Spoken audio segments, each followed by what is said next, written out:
I'd like to thank everybody that helped put some time in to do that video for us. And as you know, Marianne is on the line, and Marianne, thank you for that. I'd now like to, thanks Marianne. We will have, Marianne's going to be available for some questions that we'll have just right at the end of the session, if that's possible. We'd now like to move on to the Alberta Livestock and Meat Agency, and we have Dr. Sandra Honor, who is visiting us up front in the Edmonton location, I believe. Thank you. I turn the mic over to you.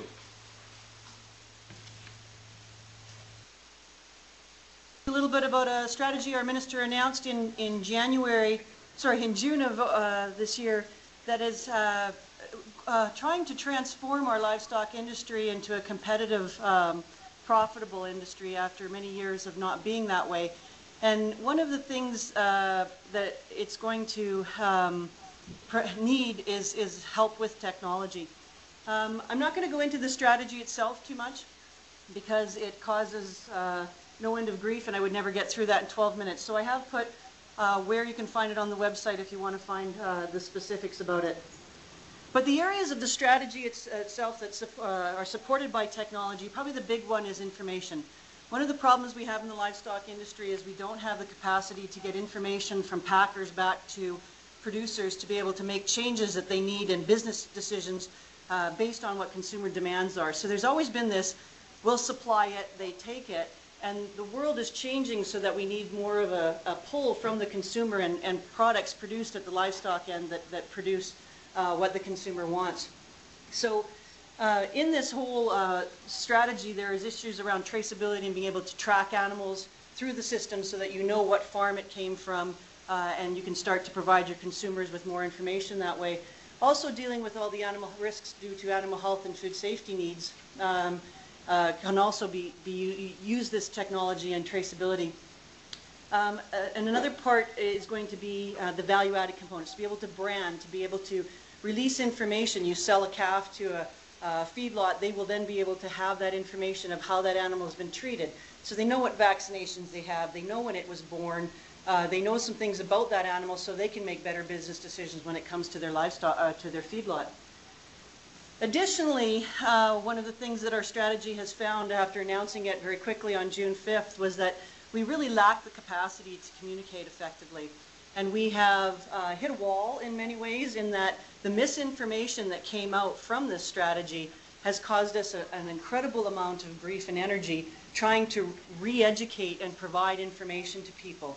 This inability to communicate with people north of the Peace in any method than to fly up there and have a meeting and hope to hell they're not on their tractors that particular nights or particular mornings so that we can meet with them is a real difficulty. So if we could post things on the internet that would be communicative, if we could have video conferences where you could discuss things with these people and they were possible, be able to connect, it would provide that information link that we have a real difficult time in these rural areas.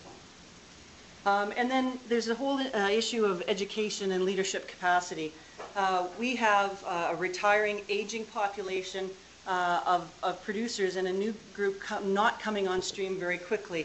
And we need to be able to get information, tacit knowledge, things that have been going on for years, and get that information to the newer producers, as well as provide them with new information of how to do business differently than their fathers and grandfathers did. Again, technology would really help us in these areas.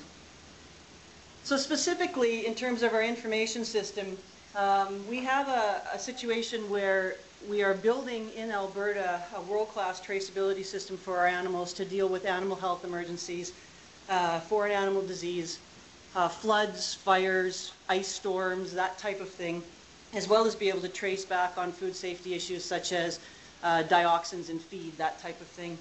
So this is a public good thing. It's something that's important for our industry, but it's a very big risk management tool for the industry itself. If we can limit foreign animal disease transmission to a smaller area, we can get rid of it quicker, get back into the markets quicker.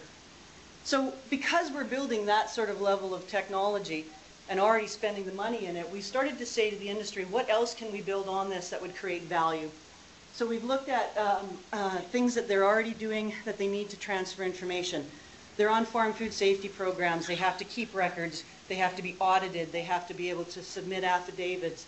There's other best practices programs that are coming on board, including environment and animal welfare, different quality assurances, raised hormone-free, those types of things. And so as we go up the chain, we expect industry to own more of this information and do this transmission, but use the basis of the technology of traceability to be able to achieve these things. So one of the things that has pushed a lot of buttons right now is a whole issue of age verification with the Canadian Cattlemen's Identification Association. This is helping us get into markets. It's also helping us deal with some of the animal health issues around BSE. So a producer needs to be able to get on the internet into the Canadian Cattle Identification Agency and be able to get in, figure out how to use the system, click on their account, enter information about their cattle. Now right now the Canadian Cattle Identification Agency has 8 people hired by Alberta Agriculture to help enter that data by phone or having them come into offices. We put 30 more people out there because we found that we really have a shortage of people that have access to internet. One of the problems with the CCIA system is that you cannot deal with it again on dial-up. It's too slow, it cancels out, there's problems with it. So building that interface to make it easier, but also getting more high-speed internet out to these people would make them much more capable of dealing with it.